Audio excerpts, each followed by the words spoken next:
امریکہ ایران جنگ کے خاتمے کی امیدیں بڑھ گئیں۔ ایران کی آبنائے ہرمز کھولنے کے بدلے جنگ بندی معاہدے کی پیشکش۔ ایران نے پاکستان کے ذریعے امریکہ کو نئی تجاویز پہنچا دیں۔ امریکی میڈیا کے مطابق جوہری معاملے کو بعد کے مرحلے تک ملتوی کرنے کی تجویز بھی دی گئی۔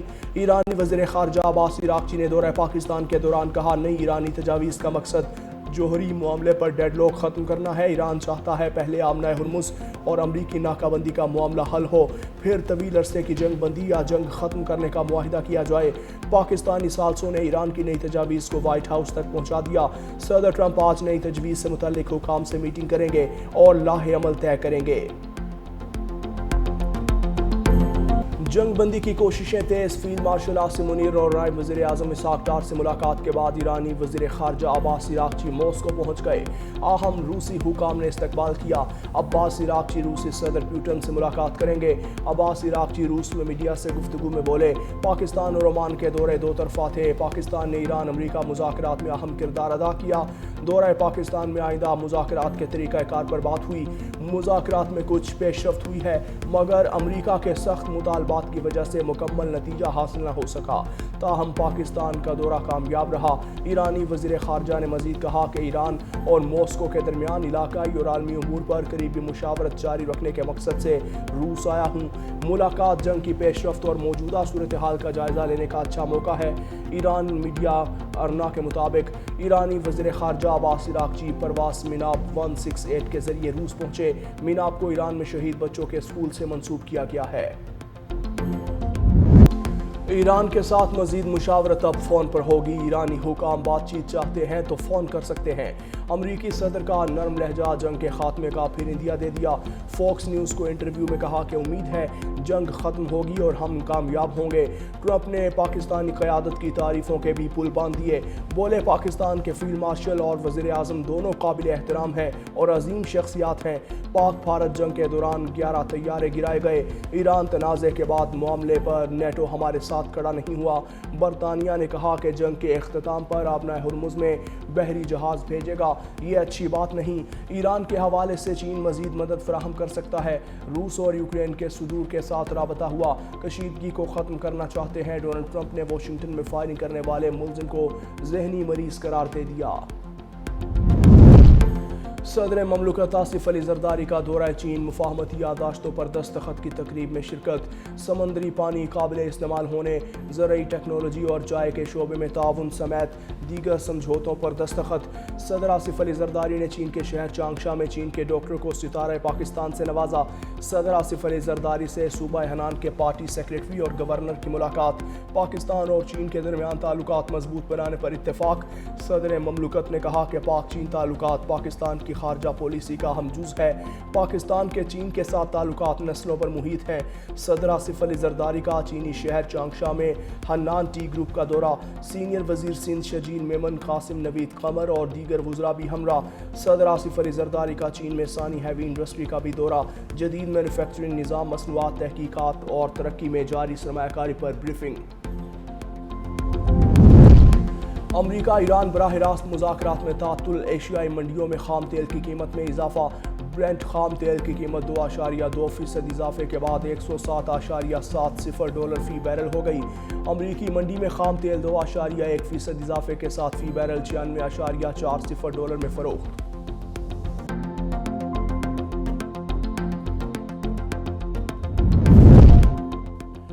انگوروڑا میں افغان اشتعال انگیزی، پاک فوج کی بروقت کارروائی، پوسٹیں تباہ کر دیں۔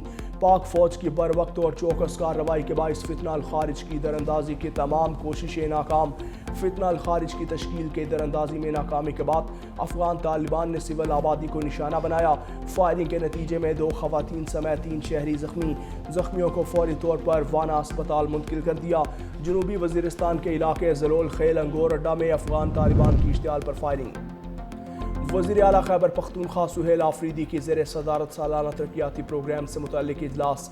سہیل آفریدی کی خیبر پختونخوا کے صحافیوں کو بلا سود قرضوں کی فراہمی کے لیے اسکیم تیار کرنے کی ہدایت۔ اجلاس میں اطلاعات و تعلقات عامہ، سائنس اور انفارمیشن ٹیکنالوجی، قانون، مائنز اور منرلز اور لیبر ڈپارٹمنٹ کے نئے منصوبوں پر بھی غور۔ وزیر اعلیٰ کی تمام جوڈیشل کمپلیکسز میں ڈے کیئر سینٹرز کے قیام کی بھی ہدایت۔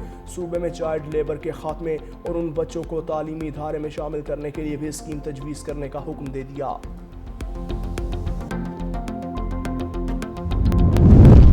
اسلام آباد میں تجاوزات کے خلاف آپریشن میریٹ اور ایوب چوک کے قریب گرین بیلٹ پر قائم ایف سی کیمپ آفس مسمار وفاقی وزیر داخلہ محسن نقوی کی زیر نگرانی آپریشن۔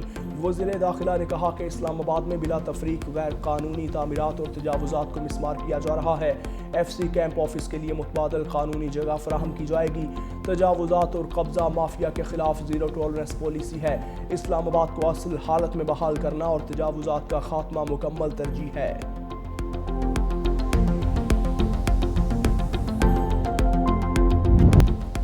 گورنر اسٹیٹ بینک جمیل احمد کی سربراہی میں مانیٹری پالیسی کمیٹی کا اجلاس، خام تیل کی قیمتوں اور معاشی اشاریوں کا جائزہ۔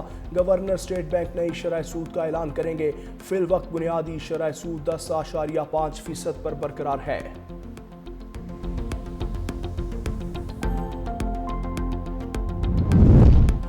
گرمی بڑھتے ہی لوڈ شیڈنگ کا عذاب بڑھ گیا۔ ملک بھر میں اعلانیہ اور غیر اعلانیہ لوڈ شیڈنگ کا کھیل، بچے بڑے سب حکومتوں کو کوسنے لگے۔ گھریلو صارفین پریشان، کاروبار بھی ٹھپ۔ شہریوں کا کہنا ہے جائیں تو جائیں کہاں، حکومت کو عوام کا کوئی خیال نہیں۔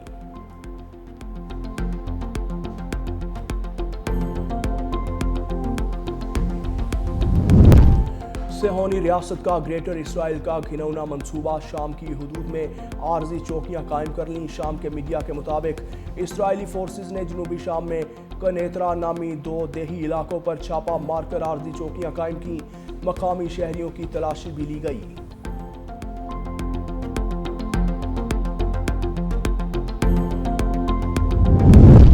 امن کے دشمن اسرائیل کی لبنان میں جنگ بندی کی خلاف ورزیاں، جنوبی علاقوں پر حملے، 7 افراد ہلاک، 3 بچوں سمیت 24 زخمی۔ سرحدی علاقوں میں شہریوں کی واپسی پر اسرائیلی پابندی برقرار، ٹرمپ کی اعلان کردہ جنگ بندی میں توسیع کے باوجود اسرائیلی حملے نہ تھم سکے۔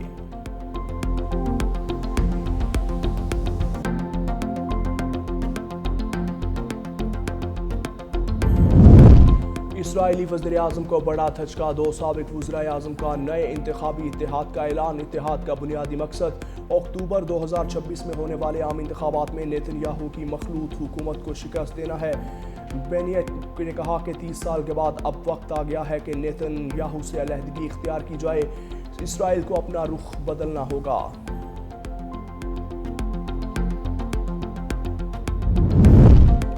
پہلگام فالس فلیگ آپریشن پر بھارت آج تک جواب نہ دے سکا۔ بھارتی عوام نے داخلی مسائل سے توجہ ہٹانے کے لیے بی جے پی کے پرانے ہتھ کنڈوں کو یکسر مسترد کر دیا۔ بی بی سی نے بھی پہلگام فالس فلیگ پر کئی سوالات اٹھائے۔ اڑی 2016، پلوامہ 2019 اور پہلگام 2025 جیسے فالس فلیگ بھارت کی تاریخ میں شامل۔ پہلگام فالس فلیگ کے بعد دنیا نے بھی بھارت کا جھوٹا بیانیہ رد کر دیا۔ اسلام آباد اور خیبر پختونخوا کے مختلف اضلاع میں زلزلہ، پشاور، ایبٹ آباد، مالاکنڈ، بٹ خیلہ میں زلزلے کے جھٹکے، بونیر، اپر دیر، سوات اور نوشہرہ میں بھی جھٹکے محسوس کیے گئے۔ زلزلہ 15 سے 20 سیکنڈ تک محسوس کیا۔ زلزلہ پیما مرکز کے مطابق زلزلے کی شدت 5.7 اور گہرائی 170 کلومیٹر ریکارڈ کی گئی۔ زلزلے کا مرکز افغانستان تاجکستان سرحدی علاقہ تھا۔